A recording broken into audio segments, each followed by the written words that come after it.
Hello there people, this is Brucey or Bruce, and this is a Yu-Gi-Oh! 5D's Decade Duels single gameplay commentary from my good self. And boy do I have a little treat. I've been tinkering around with Crystal Beast deck for a little while now, since I've won myself a Rainbow Dragon, finally. And after all that aggro, I didn't actually have room to put it in the deck.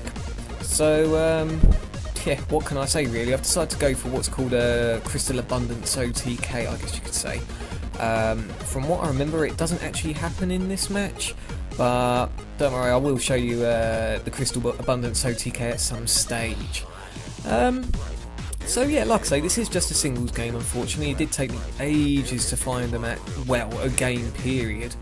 You know how it is with Yu-Gi-Oh! Sometimes you just can't find a match sometimes to save your life, and then suddenly tons pop up at once.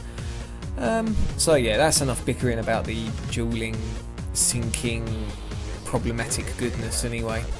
On to the game itself.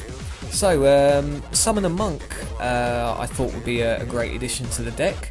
End of the day, for something like I've just discarded there, Crystal Beacon, I didn't really have a cost. I've just used the Crystal Beacon card, I guess you could say. And yep, straight for Pegasus. With Crystal Beast, you should always try and get Pegasus out as soon as possible. My personal preference is have a Pegasus to search a Pegasus. So you've got two out, and then you can sort of mix and match with what you want to do a little bit later if you wanted to with the third one.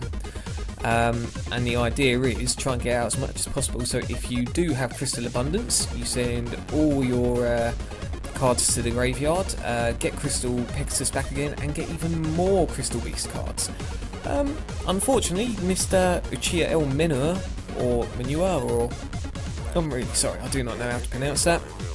Yeah, decided to do a giant Trinade, so I've got a Crystal Beast Pegasus back in my hand. Not too bad, to be honest with you. But then he showed the Lone Fire Blossom.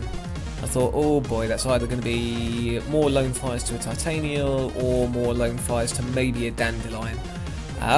Unfortunately for me, it was Titanial, so I'm going to take a bit of a whipping here.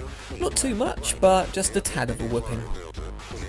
And to be honest with you, in this deck there isn't much destruction apart from like the biggies like Mirror Force and Torrential Tribute and all of that lot.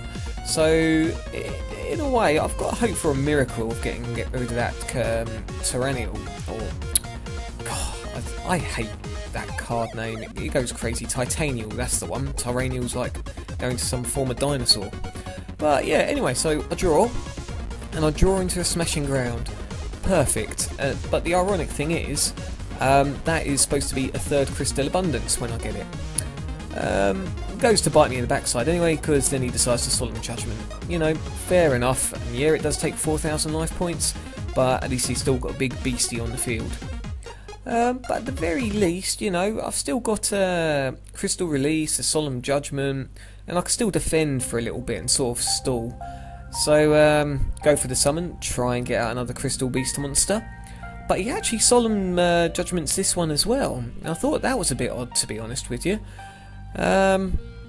But saying that, I've now only got one monster on the field, really. And it's a shame that I can't really do anything with that Crystal Beacon, apart from Summon a Monk yet again. Beautiful, beautiful addition to the Crystal Beast deck.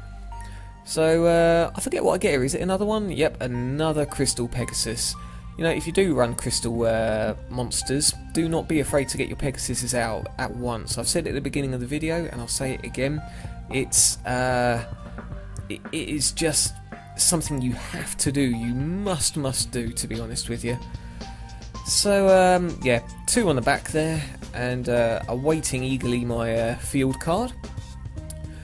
And then he has a bit of a think. You know, he's got Titanial. He doesn't have too much to worry about, to be honest with you. And you know, too rightly goes straight for the attack. I did think he was going to go for my Pegasus, but to be fair, he was smart to go for the Summoner Monk. In the day, he saw that I was just constantly, you know, pummeling out these Crystal Beast monsters just from that. So, yep, on to my turn. Rare value. Love that card, just for the sacrifice of one of your back row continuous spell cards, I guess you could say. Then, yeah, you get to draw two cards. It's fantastic. And, you know, how about that? I draw 2 crystal releases. Now, the smart thing would be to play them on the woolly mammoth, just in case he had a backup. But I went a bit silly and went on to Pegasus. To be honest with you, it was over anyway, like doing the calculations and stuff. I just didn't know how he was able to think in the middle of my turn, to be honest with you. So, here we go. Crystal Pegasus on a lovely, I believe that's 3400 attack. And my woolly mammoth would, well, clear the game, basically. So, I know that was a short one, but like I say, singles was all I could find. But, yep, do like, comment, and, you know, let me know what you think of this little piece of work so far with the Crystal Beasts. Let me know if you've made any Crystal Beasts yourself and you have any tips to share with everyone else. But in the meantime, you guys take care of yourselves, and I will see you again soon.